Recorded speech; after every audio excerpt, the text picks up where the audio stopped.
Ann Eller. I have Kevin Jackson, author of The Big Black Lie and Race Pimping, the Multi-Trillion-Dollar Business of Liberalism. He is... well, in case you didn't know, he's a black man here, and he's going to be talking to us about this. What? You may not be able. Black?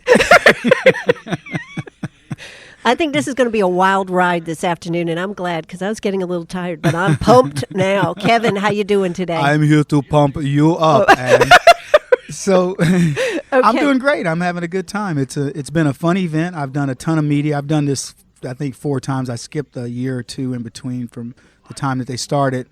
And since I've known about it, but I love this event because I think it highlights so many things that we can talk about in this country that are just absolutely bat crap crazy. And the idea that we allow for this immigration system that we currently have, the illegal version, is crazy to me. So I'm happy to be here. Well, we're happy to have you here. When you're talking about back butt crazy on this immigration thing, what are you talking about, Guano Kevin? crazy. Well, so what I'm talking about is we're probably the only country having this stupid discussion. You know, we've got an immigration system that everybody, including it doesn't matter which side of the aisle in Congress, says it's broken. Right. It isn't broken. We have laws. We have laws. Right. And now that, well, it takes 20 years to become a citizen. Well, too bad. You know? So I've made the analogy of, okay, let's look at, and I'm going to ask you, Ann, we've got types of colleges, right? We've got right. community college and we've got Harvard. Right. Which one's more difficult to get into? Harvard. Right. Okay. We all know that. There's right. not a person in America that you go, is it easier to get into community college or Harvard? It's so easy to get in community college. Barack Obama wants to give you some of that free stellar education, right? But he's not going to make Harvard free. Why? Because it means something. Well, America used to mean something. That's true. It was when I traveled I lived in France, I lived in China, I've traveled throughout Europe, I've been to 22 countries in Africa. The one thing that you carried that meant something was that passport that said United States of America. I was in Egypt, and we were walking along, and I'm talking to these stupid Egyptians that wanted, hey, you used to come to my house for dinner. You've come for dinner. And I'm like, why do you want me to come to your house for dinner? I want to talk about American politics, you know. And then they'd stop and go, apt. And in between these 2-hour conversations, I said, what's apt? I asked somebody, they said, that's Arabic for slave. So all these African dudes right. from Senegal and whatever else, they're like, apt. And finally I said, what are y'all saying? They're talking smack about those black dudes blacker than me, but they're inviting me to their home. And I said to them, what's the difference between me and old Apt over there? And they go, you're an American passport. That's what they said to me. Sure. The right. idea that I was American was like, you're not like them. Right. And it had nothing to do with color. It was they're African, you're American. And I was like, wow. Is that amazing? That amazing. Meant something, you know. It doesn't. And then what happened? No. Doesn't it? What happened? Jimmy Carter, and you know. No, but I mean, now what happens if you travel? What happens? Oh, you don't want to tell people you're American. It's liable to get your head cut off. You know. That's right. Yeah. So it was excellence. America meant excellence. You waited in that long line. You learned the language. You did it by the book. You knew our laws. You knew our culture, and you became part of what's known as the American spirit. And there's no other spirit in the world. You will never, ever hear people go, yeah, I was over in China, man, and everybody was talking about that Chinese spirit. I lived in China for a year. Nobody ever brought up Chinese spirit unless they were talking about a little drink, you know. But they weren't talking about, hey, China. They in fact, China. Woohoo, China, you know, go Chinese. You know, there was none of that. There was nothing that made you want to galvanize yourself to that community. But there was in America. There is in America, yeah. and there's a semblance of it still out there, but unfortunately, it's gone away. It is, and when your own president talks about the exceptionalism is not something we should be proud of. Yeah, that drives me crazy because, you know, I always ask people this about their kids. You know, if you ask somebody about their kids, you get. You know, they always try to couch it, you know, like, my kid is amazing. You know, I mean, I'm sure yours are too, but my kids are amazing. You know, they my kid's better than your kid. Yeah, in a right. sense, they're saying, you know, it's like when somebody says, you know, I have the most beautiful wife in the world. And you're like, Oh, really? You're going to tell me that to my face? You know, like yours ugly, mine's beautiful, and I always crack up. But the point is, we want to be number one. That's the thing. You want to believe your kids are the best. That your what spouse, about the level playing field that we all talk about? That's just you know what the only thing that's level in this country is opportunity. There's no such thing as equal outcome, and the government is trying to make everything so easy. Let's make immigration easy, right? So you cannot appreciate it. Go to a neighborhood where they give away, where they tell you, hey, you only got to pay $15 for the house. We'll pay $550 for you. And will tell me what that neighborhood looks like. You're right. Yeah, it's a crackhead neighborhood is what it is. So we've got to fight back. We're the messengers of the conservative movement. We're the ones who have. Oh, wait a minute, you're black. No. You can't be black and be conservative, can you? That's what I'm hearing. Yeah, I'm changing the narrative on that. Look, the fact of the matter is, here's the reason why my organization does what we do. I have said this. I said this year it's go big or go home. We are going to be the marketing arm of the conservative movement. Nobody knows how to sell conservatism. I say conservatism is sexy. All sexy. Right? Sexy. Okay. It is. Conservatism is sexy. I ask you, is conservatism sexy? Just say yes, because you know it is. See, she's agreeing. It is. She didn't have a chance. She didn't have to. That's the point. That's the point of messaging is she doesn't get a chance. She doesn't get a chance. Right. The point is, look, it is sexy. It's what everybody wants. Madonna raised Lourdes and said, you can't watch TV. You got to go to school and study, blah, blah, blah. She raised her daughter like a conservative. Hillary Clinton wouldn't let her daughter watch TV and do all these other things because she raised her in a conservative way of life. Conservatism is the way. All these nutty Hollywood weirdos and these entertainers and these politicians want to raise their kids and then they want to act like they're all down with the public. They're not. They raise their kids the same. They want safe neighborhoods, safe schools, all the things that we want. They just don't want to call it conservatism because progressive sounds so cool. There's nothing progressive about progressivism. Nothing. So it's our job to say voter ID is not disenfranchisement. It's not a negative thing. Well, it's a positive thing. In right, fact, exactly. if you're telling me that voter ID disenfranchises black people, I'm going to push back to you and say no. What you're telling me is that you're saying black people are too stupid to get a driver's license, they're too stupid to fly on a plane, or too stupid to get a library card, or too stupid to have a bank account. I'm not going to let you set the narrative for what it is. Oh, voter ID is disenfranchising black people. Oh, really? So why did we get a black president? Well, in South Carolina, the voter ID law was a big problem, and our Governor Haley made it so that they would take you to the driver's license place to get your ID. They went all out, and still there was the cry. There was the cry right. that it's unfair. Yeah, that's exactly right. And so what you do is you have to turn it around and say, okay, well, anybody that's apparently some of our citizens are too stupid to get a voter ID. Well, you think about it. You can't cash a check without a vote, without a card, without an ID. You can't survive in this. The only people who don't have valid ID are because there were two cases in one instance. One guy was like 92. And they didn't even have like a record of his life, right? Of his birth, right? So, I mean, okay, I get it. Well, we'll call you John Doe and go vote, okay? In other words, it was two, so minuscule of the millions of people. It was two, right? And one of them they said we're going to take you and get your ID, and right. they did. And the other one they made an issue out of this guy who didn't have an actual birth certificate, and they took him to the polls. Instead of saying, let's go get you registered to get you legal, they took him to the polls to make an issue out of it. Look, but we have to make fun of that. We have to lampoon that. We don't have funny people. We don't have creative people saying, that leftist is a nutcase. Hillary Clinton talking about, I'm going to do campaign finance reform is going to be one of the pillars of my campaign. After saying, I'm going to raise $2.5 billion to run a campaign. But wait a minute. She was broke when she left the White House. Dead broke. Not just broke. Dead broke. Yeah, there's a difference between broke and dead broke. Oh, yeah. It's kind of amazing how far she's come, isn't it? It is. I was dead broke once, and I was $350,000 a speech. Yeah. It's so ridiculous. And we, again, luckily for us, I think the leftist media, they caught on to some of that, so they ridiculed Hillary too. But we've got to do more of it. We've got to, these stupid memes that cops are killing black people. Look, cops kill people. That's what we pay them to do. If you don't surrender, as far as I'm concerned, if you don't put your hands out in front, I wish they'd kill them all. Because the fact of the matter is, you should be obeying the law and just saying, here, we could eradicate a lot of this stuff if people just said, hey, okay, you got me. But they don't. Everybody wants to run. Everybody wants to attack cops. And then we got to build the second civil rights movement around thugs. Everything in this country has been jacked up because of liberalism. And why has that happened? Because we allow it. He's speechless. And you got me choked up. We allow it. How does anything happen to you? Because we allow it. Because you allow it. Right. The minute that somebody says to me, hey, get my jacket. Yeah, get your own jacket. But if you get my jacket, and you're like, oh, I'll get his jacket. He asked me to get his jacket. But if you go get your own jacket, black man, what'd you say?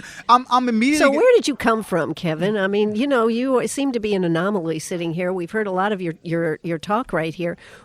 How did you get where you are today? Well, okay, so I mean, that's such a deep question. I'm not looking for a deep answer. I've always been the way that I am since I was able to form a thought. Was it your parents?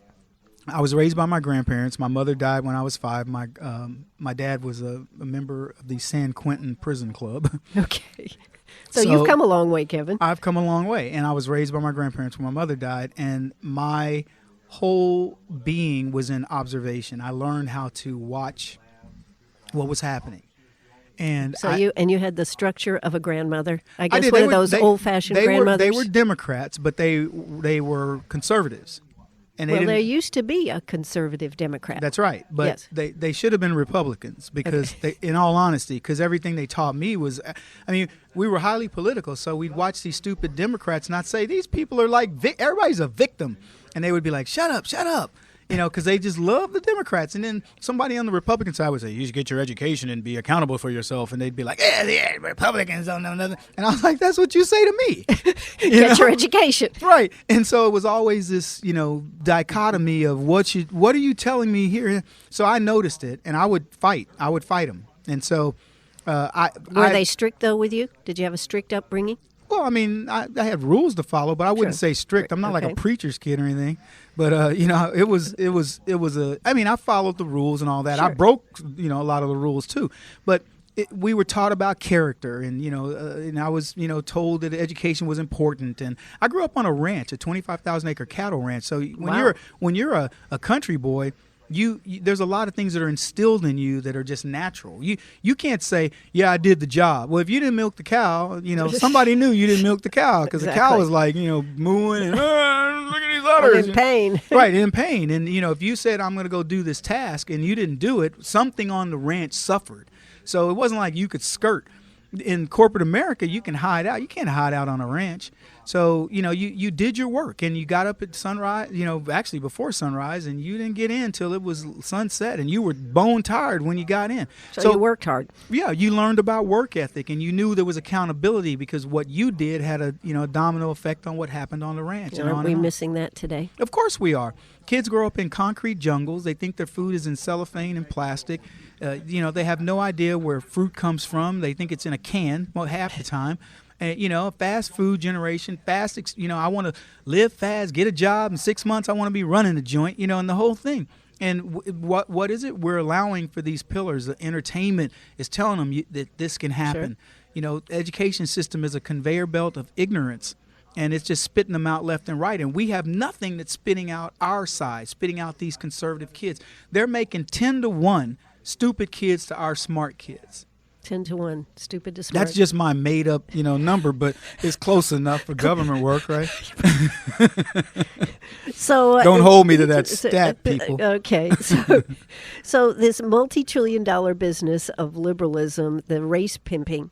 Yeah, it costs us money. I mean, look, what did Al Sharpton? What does that mean, race pimping? Race pimping means that every time something comes up, a white cop shoots a black guy. Oh, it's racial. No, it was a cop doing his job, and the perp just happened to be black.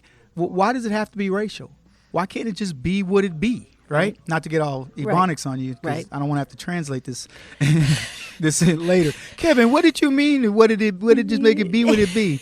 because I'm just gonna make it do what it do, Ann. You're right. But yeah, so everything is racialized in America with the left. If a crime is committed, the first they can't respond right away. They got, oh, it was a white cop that shot a black. I mean, it was a black cop that shot a white guy. Okay, no story there, nothing there. Yeah.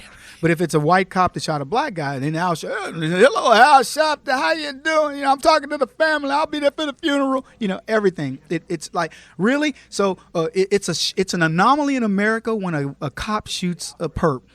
Forget the color. Right. No, that's what cops do. It's an anomaly in America if it's a white cop that shoots a black guy.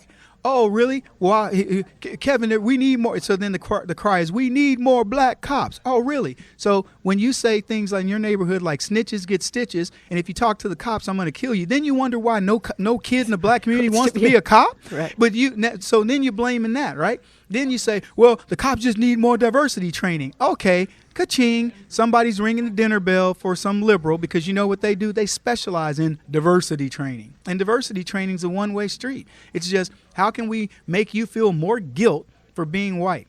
And on immigration, the issue there is, let's go back to the beginning, right, Ann? Because we all came over on boats. I didn't. Where were you born? Were you born here? I was Did you born come here. over on a boat? No, I did not. Were you born here? Just curious. Yes. Yeah. So the three of us, and we're just going to make this the little whole world. None of us came over on a boat. So don't talk to me about Indians. Don't talk to me about anybody else. I was born here. And I don't care how my ancestors got here, which, by the way, if they did come over on a boat, they came kicking and screaming. So I'm here now. No offense to the Indians. I happen to be 332nd Indian. 332nd? I am. I'm Okay. 332nd Indian. So, Okay, you are a mixture, aren't you? I am a mixture. So the point is, I am enough Indian to qualify to be an Indian with the government. And I will tell you, I don't care anything about them. What I care about is this body, whatever my DNA is, was put together right here in this country. I didn't come over on anybody's boat. And I'm not feeling sorry for anybody that for 200 years ago, or whatever number of years ago, that things happened. That's just the way it is. And we're Correct. here now. And But they problem- want us to feel sorry for that. Yes. And that, I think, is one of the biggest issues. It's about all this guilt. Exactly. That white people feel guilt when there is no guilt. Anything. So you talk about race pimping. The very first thing that happens with anything black or white is, well, you got to remember we were slaves. Well, the person saying it has no concept of slavery outside of what he read in the book. Exactly. But it's meant to disarm you and make you go, well, I mean, it is true. I guess there is a little bit of residual guilt that I need to take on. Well, if you do that, okay, good for you, white woman, because I ain't taking on anybody's guilt for anything. If I didn't do it, I ain't guilty for it. It's that simple. Yeah, it is. Hey, let's hear a quick word from our sponsors, and we'll be right back. Okay, I'm on. Okay, we're discussing something totally important, how my name is spelled. I'm here with Kevin Jackson. He is the author of The Big Black Lie and Race Pimping, the Multi-Trillion-Dollar Business of Liberalism. But you also, you're a conservative and you're black. How does that work? It works the same way. Conservatism is the way we are. It is the way you should be built in this country. It's the way that we used to train kids to be. And we've obfuscated our responsibility as conservatives because we've allowed the left to control the things that our kids are about. Well, aren't they right? They control the aren't media. they right? It must be so. They tell us this stuff. Well, if you think they're right, congratulations. But I think they're, nuttier than squirrel doo-doo, but that's a whole other deal. So we've got to change this narrative and talk to these kids. And look, I had a conversation with a kid that had just come off of Hannity, a black kid. And we're having, he's mad at Hannity because he didn't get to do what he needed to do. And I talked to him off air, and I'm like, what are you angry about? And we start talking. He's like, man, because, Ferguson is doing this to people, and they're hurting black people. And I explained to him, there are 9 municipalities in Missouri right now being sued by our attorney general that are doing double, if not triple, what Ferguson is doing in terms of fines and fees against black people. Those municipalities have more black people than Ferguson. Ferguson's 64% black.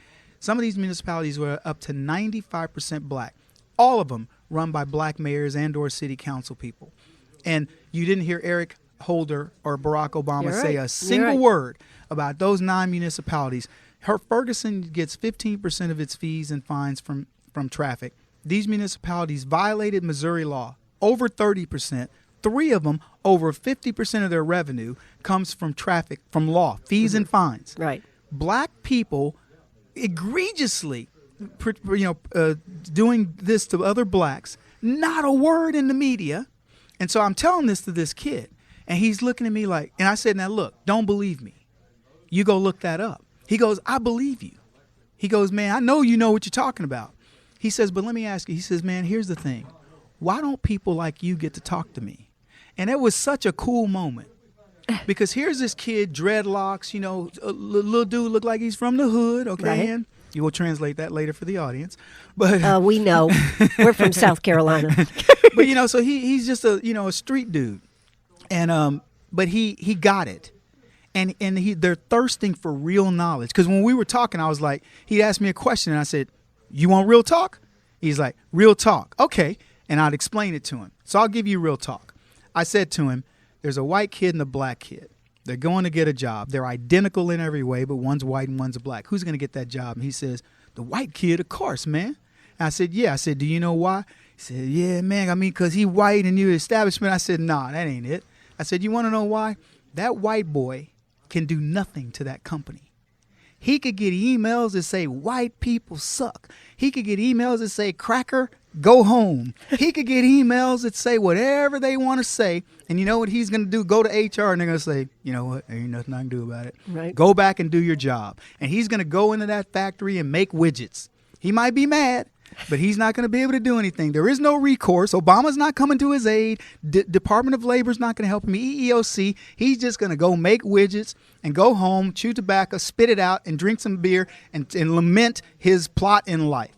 You get to start the Black Employee Union Association. You get to complain that somebody sent a racist email and they got to have an entire legal system at the ready for you. So on balance, it looks like you're identical. You cost that company thousands of dollars just in the potential for what you can bring. I said, that's why it is Al Sharpton and Jesse Jackson and Eric Holder and Barack Obama that have created the void. And the reason for black unemployment is nobody wants to deal with that headache. And I said, and here's the real truth. Even black employers don't want to deal with you. That's true. So he looked at me and said, man, that's the most sense anybody ever made. And I said, of course it makes sense because it's the truth. The reason why I know it, I worked with those executives. I had those conversations off the record. And I already told him, I said, I know what you're thinking. And so he's like, man, why can't people like you tell us what the deal is? Because that is the real deal. That's why I do what I do. That's why my organization does what it does because... And what organization is that? Well, the blacksphere.net for people that want to deal. We help kids get adopted. We help kids, get into off the streets, into real programs and give them real talk. And we talk from a position of empowerment, not being a victim. Yeah, and you're lucky because you know why you can talk to them? Because you are black. You know what? If I were white, I'd be saying the same thing. Do you think it would have as much weight, though, Kevin? I don't know. Yeah. I don't. If we worry about how much weight we have, okay. Well, not worry about it, but just from when you are dealing with the media. Okay, and so on the other I side. can give you 2 examples. Okay. Andrew Breitbart, he died. Yep. Friend of mine. Andrew was just like me. Andrew talked this kind of talk to anybody who would listen, and he Yep. never backed down. And the other guy I can tell you is Adam Carolla. Adam Carolla is absolute. Is a nut. He's a funny nut, though. Yep, He's yep. a funny, conservative, libertarian-leaning nut. Because that dude he does not care. He'll get somebody on there and say, "I'm not gonna feel sorry for you because you're black." I mean, he tells it like it is. The more people that do that kind of stuff, the better. And that's what we've got to have. We've got to have Americans that say, "Look, don't come to me in this country where the president is black, and you're gonna try to tell me I'm supposed to feel sorry for you. Screw that. It's not gonna happen." The more that we fight back, and I don't care how many people you reach because you're white. If you reach one, that's more than you're going to get by keeping your mouth shut. That's true. That is very true, and that's very important. I never worry about what my reach is, or I'll be at a restaurant. I was at a restaurant the other day. I'm talking. And I can see the eyes sort of, and so I'm saying what I would say whether I'm sitting in my living room or, I'm at a college campus. So I'm talking, and then this old white guy, he looks over and he's like, you can hear, he goes, I'm just liking what I'm hearing over here. And he starts eavesdropping into my conversation. And by the time it was all said and done, I had a circle of people asking questions and talking and having this type of dialogue. That's what you have to have. And they're like, it's refreshing. Like, well, where are you from? I'm no freak of nature. There are many blacks that feel the way I feel. They're not as fearless in delivering it because for whatever reason, they're scared. I'm not scared. There's no man on this earth that scares me. I get death threats. You get death threats? Oh, I get death threats. I got death threats when I did the Ferguson coverage. The new Black Panthers said they're going to put 2 bullets in my heart and 1 in my head. And I said, well, you better be going to the range quite a bit because I shoot back. And I made Can you duck? I made a video that said I shoot back, and if you don't bring your gun, you don't pack a lunch because you won't be eating it after I knock your teeth out. So I'm not going to be afraid or intimidated by these morons because I know I'm on the side of righteousness. I know what this country has done for me, what it's done for many of my family that I've witnessed firsthand, many of my friends, family members, whatever. And there's nothing I'm going to apologize for being American. Are we perfect? No, but we are the we're the closest to perfection you're going to get on earth.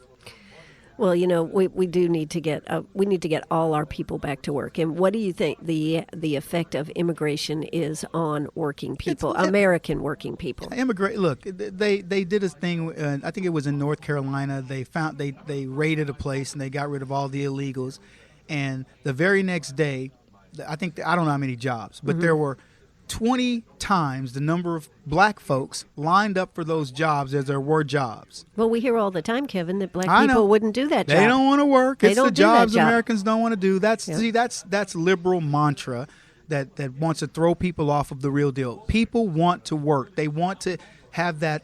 What about the welfare state, though? And down in South Carolina, we've got kids crazy. having kids to get more kids to have more welfare. I get it, and it's all that vicious cycle of liberalism that occurs. And the only way you're going to stop it is when it isn't like it's going to stop itself in one cycle, but the only way to stop it is when you say, look, okay, this is it. That's all. I don't care if you have 50 more kids. That's all you're getting.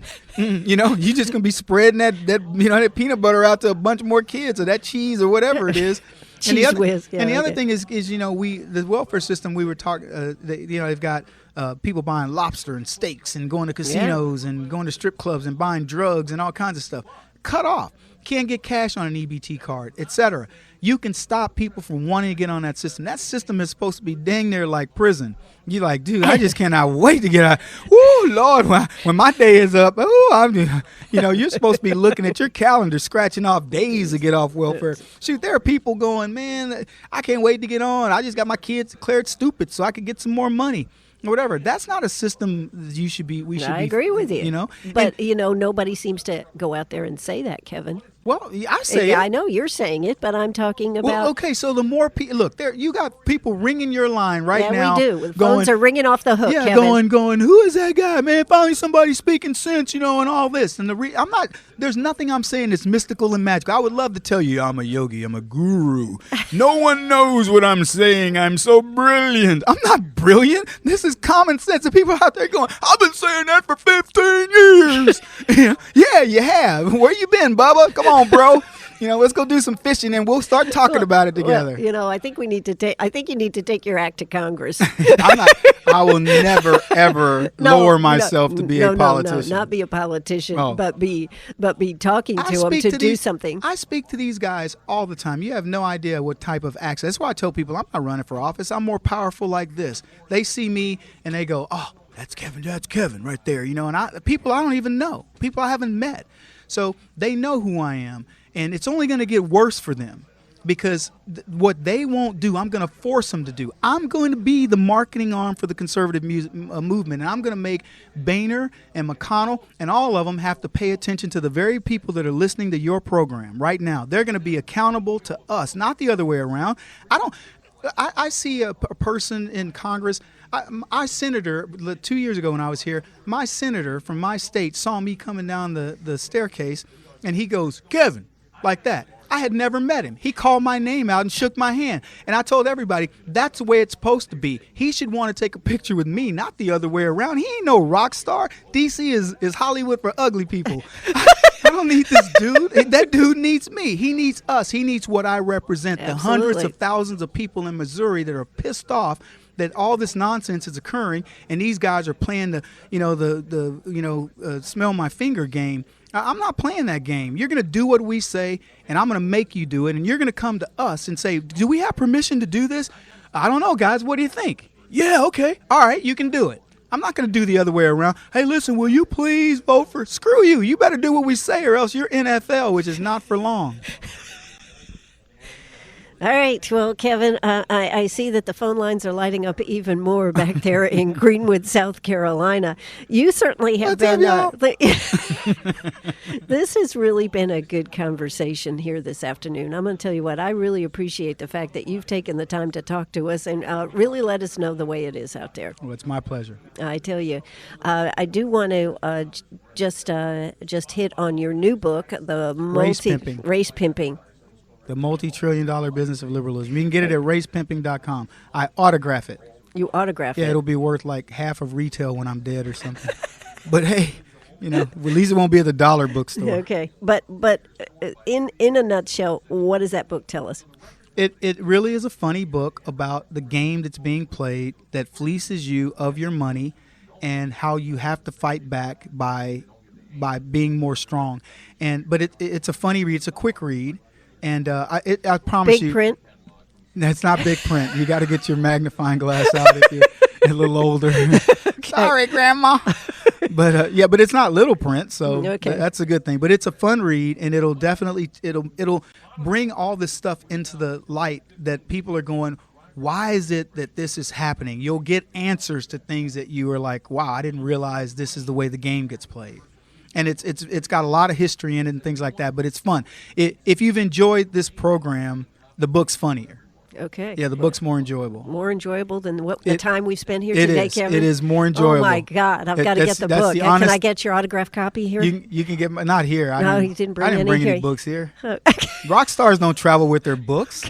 It's the first rock star I guess I've ever met, right. Then, Kevin. No, you still haven't. Oh, well, listen, I sure appreciate it. And what is the name of your organization again? TheBlackSphere.net. By the way, we're trying to get 3,000 to 5. We're going to change politics forever. I have hundreds of thousands of fans on Facebook, but people can find me there. And on Twitter, I'm @TheBlackSphere. But go to TheBlackSphere.net. You can find out a lot about what I write, which is this fearless type of conservatism. And join what we do. We do a lot of really cool things charitable. We're not just talk. We're not a bunch of pretty faces. We really do get up there, roll our sleeves up, and make it happen, more so than I think any other organization, honestly. Well, it has been worth coming to Washington, D.C. just to sit down and talk to you, Kevin. I appreciate it. Well, I appreciate that. My pleasure. All right. Well, this is WCRS. Let's hear a word from our sponsors, and then I'll try to come back and wrap this up. I don't know. I just feel totally drained. I'll be right back.